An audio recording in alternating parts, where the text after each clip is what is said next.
Yet more patches and changes as EuropaUniversalis 5 continues to grow, all based on your valued feedback from our socials and forums. It can only mean one thing. It's time to talk some development. Hello and welcome back to the currently named This Week in Development, our show where we give you the latest and greatest news from Paradox Tinto, and I am your host, Alex/Midgeman. And when I say latest, we have had an absolutely explosive week of releases. We've had a major patch move to the live environment, a lost hotfix that mysteriously appeared, a new Tinto talk, and a massive new open beta that changes your empire's infrastructure that you can opt into right now. If you've been overwhelmed by the sheer number of versions flying around, 1.08, 1.09, 1.010, don't worry. I've got you covered. I've gone through the forums and broken it all down so you don't have to.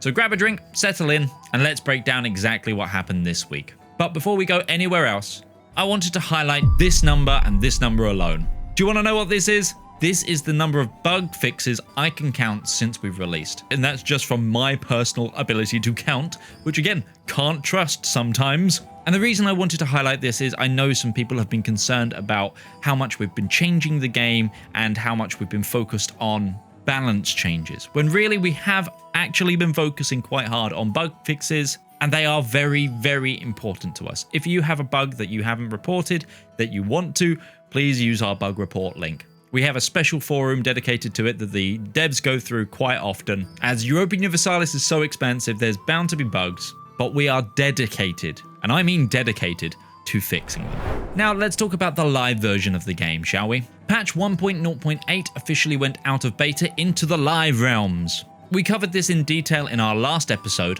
but for those of you who strictly play on the main branch of the game, this one was a big change. This is the update that brought in the economic base changes, as well as the shift away from the centralization meta. To recap, the biggest shift was centralization is no longer a click to win button. If you play a wide empire with many vassals, decentralization is now a legitimate, powerful strategy, offering up to plus 30 subject loyalty and better estate satisfaction recovery. Also, for the builders out there, the population requirements for free building levels dropped from 200k to 20k. That means if you're playing a tall nation, your cities can now go a whole lot deeper and further. And if for some reason you haven't updated yet on Steam, go do so. Trust me, your economy will thank you. Next up is where things got a little chaotic, shall we say. Shortly after 1.0.8 went live, the community started whispering about a lost hotfix. And lo and behold, on Thursday it dropped. Joking aside, this was a purely technical mission. The Tinto developers identified some critical stability issues that were plaguing specific playstyles, so we squashed them. Here's what we fixed. First, a nasty crash to desktop related to levy constructions. If you were trying to raise your peasant armies and the game just suddenly vanished, don't worry, that's fixed now. Second, a similar crash related to military constructions in general was also fixed. Third, we fixed a very specific bug where hotjoining a multiplayer game as a non-settled country could instantly trigger a game over screen. That's certainly one way to shorten the session. And then finally, a crash related to unit movements occurring when a unit view wasn't open was also fixed. It's a small update on paper, but if you are suffering from these crashes, 1.0.9 is a lifesaver. Now let's talk about the main event. Yes, we had another Tinto talk. On Wednesday, Johan gave us Tinto Talk 90. Wow, we're up to 90 already. And while it covered a lot of ground, there is one feature that stole the show: proximity and roads. Currently, terrain features, think dense jungles or heavy forests, massively impact your proximity calculation. This makes governing a jungle nation a nightmare, but Johan revealed a change coming to the mechanics.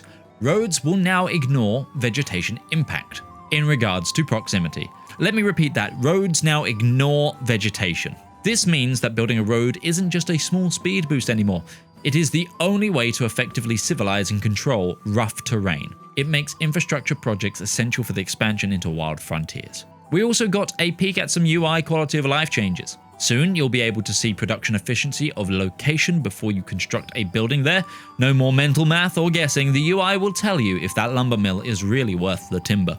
Johan also shared some player statistics that I found concerning. The most buildings that are built are unsurprisingly market villages, irrigation systems and marketplaces. But the most picked estate privilege is the one that gives the weapons to the peasants. I see you like living dangerously. I'm sure arming your population won't have any negative effects or consequences once the age of revolutions comes around now, will it? Alright, time to put your testing helmets on if you want to, as we're moving on to Open Beta 1.0.10. This is available on the beta branch currently, and went live at the end of last week. It's a hefty open beta, and it has been based very heavily on your feedback from 1.0.8. Like I said, the team is working fast. First up is a victory for equality, and for any nation playing with a badass queen. The ruler must be a commander law has been updated. It now officially allows female rulers to lead armies. No longer will your warrior queen be forced to sit at home while her generals have all the fun. The on-seas anti-piracy has received a massive buff again. The notes say the strength of the Navy's anti-piracy efforts have been increased by a large amount. If you've been annoyed by privateers strangling your trade, it's time to send out a fleet and clean up the ocean. And tying back to the Tinto Talks, roads in this beta are significantly more powerful. Paved roads used to give about 15% market access, they now give 20%. Later roads jumped from 25% to a whopping 40% market access. Combined with the changes to how market access is being calculated, it now takes the best connection, river or road, rather than a weird average.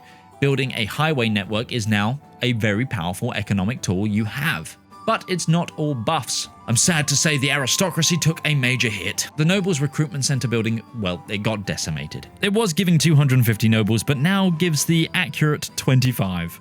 That's a 90% nerf. Clearly, the devs felt the nobility was getting a little too powerful. Maybe everyone wants a revolution right now. Proving that the Tinto team just doesn't sleep. Just the other day, we got a hotfix for the open beta. Two major things to note here. Number one surrounds subject loyalty. We have increased the impact of opinion on subject loyalty by 50%. This is huge. If you treat subjects poorly, they might hate you. You cannot just rely on military strength to keep them in line anymore. Diplomacy matters more. And the second point of change surrounds diseases. We have fixed a bug where some disease outbreaks were technically never ending, so if your population has been stuck in a permanent state of plague, help is on the way. We also tweaked levy reinforcement rate, lowering the threshold to recruit new levies to 20%, making it much less punishing if you lose a few battalions in a skirmish. So to summarize, 1.0.8 is live with the Economy Rework. There is currently an open beta, 1.0.10, and that's focused on building roads and tearing down palaces, as we address both proximity and the nobles. It's a lot to take in, but it's an exciting time to be playing. As always, if you are diving into the open beta, please head to the forums and report your bugs. We've said it time and time again, but the jump from hundreds of testers to tens of thousands of players is always going to be a real test for a game like this. Things will break, and it's your reports that are the reason that we can act so fast and implement hotfixes, such as we did with 1.0.9. Now as we leave off, I want to know from you. Are you happy with the nobles nerf? Are you planning to pave your entire empire with roads now that there's been a buff? Although I think I was doing that already. Let me know in the comments down below. Thank you so much for watching, and don't forget to subscribe to keep up with the absolute avalanche of updates and news. We've got some pretty exciting community content, and we're still taking name suggestions for this show, so head over to that post or the comments of this video to let me know your suggestion. I'm personally really playing with the idea of calling it Tinto TV. But anyway, I'm Alex, and until next time, be ambitious.